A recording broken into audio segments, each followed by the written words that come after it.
ಕಾಂಗ್ರೆಸ್ನ ಹಳಬ್ರಿದ್ದೀರಿ. ಒಂದು ನಿಗಮ ಕೂಡ ಕೊಟ್ಟಿದ್ರು, ತಾವು ರಿಜೆಕ್ಟ್ ಮಾಡಿದ್ರಿ ಅಂತ ಸುದ್ದಿ ಹಿಂದೆ.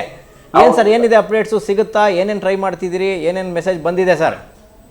ಸರ್, ಈಗ ನನಗೆ ಡಿ ಕೆ ಶಿವಕುಮಾರ್ ಅವರಂತೂ ನನಗೂ ಮಾತು ಕೊಟ್ಟಿದ್ದಾರೆ. ಹಾಂ ಸರ್. ಲಾಸ್ಟ್ ಟೈಮ್ ಈ ಸಲ ಅವ್ರು ಮಾಡಿದ್ವಪ್ಪ, ನೆಕ್ಸ್ಟ್ ಮಾಡ್ತೀವಿ ಅಂತ ಹೇಳಿದ್ದಾರೆ. ಹಾಂ ಸರ್.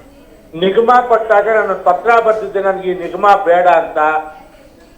ಆ ಕರ್ಸ್ಕೊಂಡು ಆಗ್ಲೂ ಹೇಳಿದ್ರು, ಈ ನಿಗಮ ಆಯ್ತು ತಗೋಬೇಡ, ನಿನ್ಗೆ ಯಾಕೆ ನಾನು ಖಂಡಿತವಾಗ್ಲೂ ರೀಸೆಪಲ್ ಅಲ್ಲಿ ಅವಕಾಶ ಮಾಡಿಕೊಡ್ತೀನಿ ಅಂತ ಡಾಕ್ಟರ್ ಶಿವಕುಮಾರ್ ಅವರೇ ಹೇಳಿರೋ, ಡಿ ಕೆ ಶಿವಕುಮಾರ್ ಸಾಹೇಬ್ರೇ ಹೇಳಿರೋದು. ಆ ಒಂದು ನಂಬಿಕೆ ಮೇಲೆ ಸಿಗುತ್ತೆ ಅಂತ ಭರವಸೆ ಇದೆ.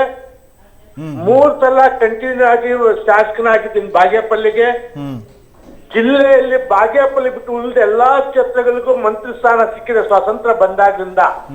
ಬಾಗೇಪಲ್ಲಿ ಸಚಿವ ವಂಚಿತ ಆಗಿದ್ದ ಕ್ಷೇತ್ರ ಆಗಿದೆ. ಅದರಿಂದ ಕೊಡಬೇಕು ಅನ್ನೋಂತ ಮನವಿ ನಂದು. ಮಿಕ್ಕಿದ್ದು ಹೈಕಮಾಂಡ್ ಬಿಟ್ಟಿದ್ದು ಸರ್. ಸರ್, ಸಿದ್ದರಾಮಯ್ಯನವ್ರ ಜೊತೆ ಏನಾದ್ರು ಮಾತಾಡಿದ್ರ ಸರ್ ರಾಜೀನಾಮೆ ಕೊಟ್ಟ ನಂತರ? ಇವತ್ತು ಹೋಗಿದ್ದು, ಈಗ ನಾನು ಜಸ್ಟ್ ಇಷ್ಟೊತ್ತು ಮಾತಾಡ್ಕೊಂಡು ಬಂದೆ. ಹಾಂ ಸರ್. ಬಟ್ ಇದು ನಂದ ಡಿಮ್ಯಾಂಡ್ ಬಗ್ಗೆ ಮಾತನಾಡಿಲ್ಲ, ಅವರ ಯೋಗಕ್ಷೇಮ ವಿಚಾರಿಸ್ಕೊಂಡು ಒಳ್ಳೇದಾಗ್ಲಿ ಸರ್ ಅಂತ ಹೇಳ್ಬಿಟ್ಟು ಬಂದಿದ್ದೀನಿ. ನಾಳೆ ನಾಡದ್ದು ಮಾತಾಡೋಣ ಅಂತ ಪ್ಲಾನ್ ಮಾಡ್ಕೊಂಡಿದ್ದೀವಿ ಸರ್.